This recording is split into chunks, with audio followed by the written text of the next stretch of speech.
आनंद नगर में रामदास नाम का एक ग्वाला रहता था। उसके पास 20 गायें थी। वो उन गायों का दूध बेचकर अपनी जीविका चलाता। रामदास एक ईमानदार ग्वाला था। वो कभी भी दूध में पानी की मिलावट नहीं करता। रामदास ने अपनी हर गाय के गले में एक घंटी बांध रखी थी। जो गाय सबसे ज्यादा सुंदर थी, उसके गले में घंटी भी अधिक कीमती बांधी जाती। रामदास रोज अपनी गायों को चराने के लिए पास के ही जंगल में ले जाता और शाम ढलने से पहले वापस लौट आता था। उसका दूध का व्यापार अच्छा चल रहा था। रामदास अपनी गायों से बहुत ही प्यार करता। वो उनका खूब ख्याल रखता। एक दिन सुबह रामदास रोज की तरह ही अपनी गायों को चराने के लिए जंगल की तरफ निकल पड़ा। जंगल पहुंचकर रामदास ने अपनी गायों को चरने के लिए छोड़ दिया और वहीं पेड़ के नीचे आराम करने लगा। उसकी गायें वहीं आसपास ही घास चरने लगी। गायों को चरते हुए अभी कुछ ही पल बीते थे कि तभी वहां पर एक अजनबी आदमी आया। उसने रामदास की गायों को देखकर कहा, अरे भाई, तुम्हारी गायें तो बहुत ही ज़्यादा सुंदर हैं और इनके गले में लटकती घंटियां तो और भी ज़्यादा सुंदर हैं। रामदास अपनी गायों की तारीफ सुनकर बहुत ही खुश हुआ। उसने कहा, हाँ, सो तो है। सारे गांव में सबसे ज़्यादा सुंदर गायें मेरे पास ही हैं। फिर उस अजनबी आदमी ने कहा, तुम्हारी गाय के गले में बंधी इतनी सुंदर घंटी कितने की है? रामदास ने उत्तर दिया, 20 रुपए की है। वो आदमी बोला, बस सिर्फ 20 रुपए की? मैं तुम्हें इस घंटी के 40 रुपए दे सकता हूँ। क्या तुम ये घंटी मुझे बेचोगे? ये बात सुनकर रामदास बहुत ही खुश हो गया।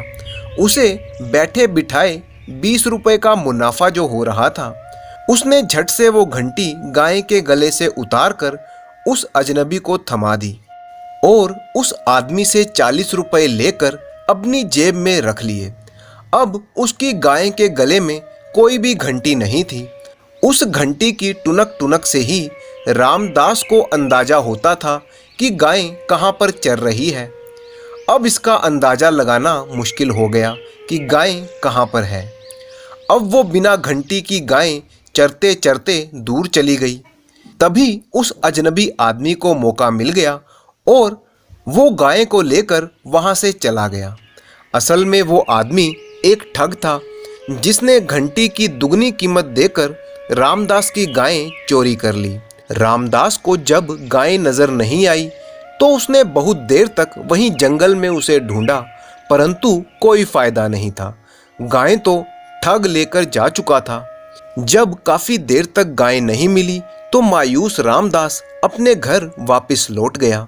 घर पहुंचकर उसने सारी बात अपने पिता को बताई। रामदास के पिता समझ गए कि वो अजनबी एक ठग था, वही गाय को चुरा ले गया। तब पिता ने रामदास से कहा कि ठगी का सुख बड़ा ही खतरनाक होता है। पहले तो ये हमें प्रसन्नता देता है, फिर बाद में दुख देता है। तुम्हारे छोटे से लालच की वजह से ही हमारी गायें चली गई। रामदास अपने लालच के कारण बहुत ही शर्मिंदा था। उसने अपने पिता से माफ़ी मांगी और रोने लगा।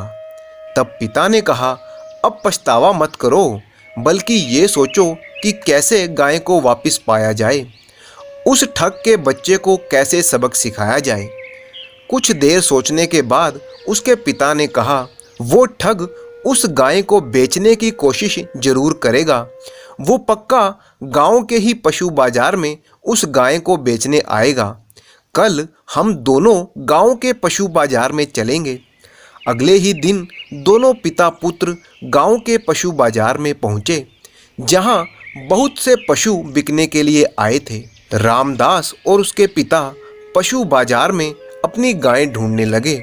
बहुत देर तक ढूंढने के बाद रामदास को अपनी गाय नजर आ ही गई। वो ठग भी उसी गाय के साथ खड़ा था। वो गाय को बेचने के लिए ग्राहकों को बुला रहा था। उस ठग ने भी रामदास को देख लिया और चौकन्ना हो गया।